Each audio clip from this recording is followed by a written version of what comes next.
Right ఇక మరో breaking చూస్తున్నాం. ఫేక్ డాక్యుమెంట్లు సృష్టించి భారీ మోసాలకు పాల్పడుతున్న ముఠాను కుత్బుల్లాపూర్ పోలీసులు అరెస్ట్ చేశారు.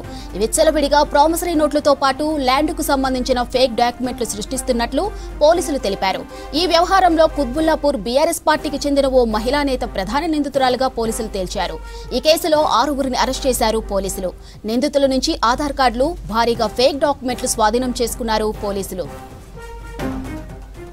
ఫేక్ డాక్యుమెంట్లు సృష్టించి భారీ మోసాలకు పాల్పడుతున్న ముఠాను కుత్బుల్లాపూర్ పోలీసులు అరెస్ట్ చేశారు. విచ్చలవిడిగా ప్రామిసరీ నోట్లతో పాటు ల్యాండ్కు సంబంధించిన ఫేక్ డాక్యుమెంట్లు సృష్టిస్తున్నట్లు పోలీసులు తెలిపారు. ఈ వ్యవహారంలో కుత్బుల్లాపూర్ బీఆర్ఎస్ పార్టీకి చెందిన ఓ మహిళా నేత ప్రధాన నిందితురాలుగా పోలీసులు తేల్చారు. ఈ కేసులో 6గురిని అరెస్ట్ చేశారు పోలీసులు. ఇక నిందితుల నుంచి ఆధార్ కార్డులు, భారీగా ఫేక్ డాక్యుమెంట్లు స్వాధీనం చేసుకున్నారు పోలీసులు.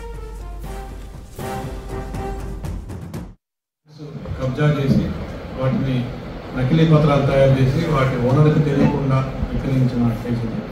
దీనికి సంబంధించిన వివరాలు ఏంటంటే, జీడిమెట్ల పోలీస్ స్టేషన్ పరిధిలో కుత్బుల్లాపూర్ సుభాష్ నగర్లో ఒక ప్లాట్ ఉంది, 147 నెంబర్ 200 yards.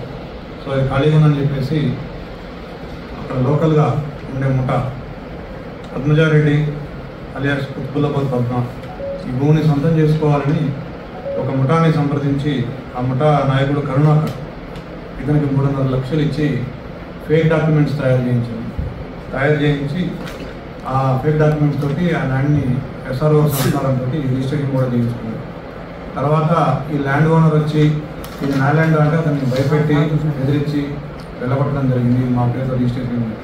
తర్వాత ఈ రవిశంకర్ అండ్ హరీష్ అనేవాళ్ళు ఎవరైతే అమ్మే పర్సన్గా ఇంపర్సనేట్ అయ్యి వాళ్ళ అమ్మే వ్యక్తులుగా నటించేవాళ్ళు. వీళ్ళు ఈ రేపాక కరుణాకర్ అనే వ్యక్తి ముఖ్యమైన వ్యక్తి. ఇతనికి 34 ఏళ్ళు. ఇతను హైదరాబాద్లో ఉంటాడు.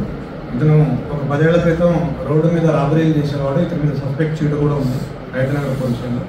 తర్వాత ఇతను ఇలాంటి నేరాలు చేయాలని పథకంలన్నీ కొద్దిమంది ముఠా వ్యక్తులను చేరవేసి ఒక ఆధార్ ఆపరేటర్ వీళ్ళు ఇంకా ఇప్పుడు మేము ఏంటంటే పట్టుకోకపోయినట్టయితే హైదరాబాద్లో 274 yardsకి, జూబ్లీ హిల్స్లో 1000 yardsకి, ఏపీలో వైజాగ్లో ఒక స్థలానికి వీళ్ళు ఆల్రెడీ ప్లాన్ చేసుకునే డాక్యుమెంట్స్ కూడా రెడీ పెడుతున్నారు. అవన్నీ కూడా మేము సీజ్ చేయడం జరిగింది. దీంట్లో అశోక్ అనే వ్యక్తి అబ్స్కెండింగ్ ఉన్నాడు, అతను కూడా పట్టుకుంటాము. అధికారుల పాత్ర కూడా ఉంది. వాళ్ళని కూడా వీళ్ళ కన్ఫ్యూషన్ ఆధారంగా మళ్ళీ వీళ్ళ పోలీసులు మేము తీసుకొని వాళ్ళని కూడా చేయడం జరుగుతుంది. సో మొత్తం 8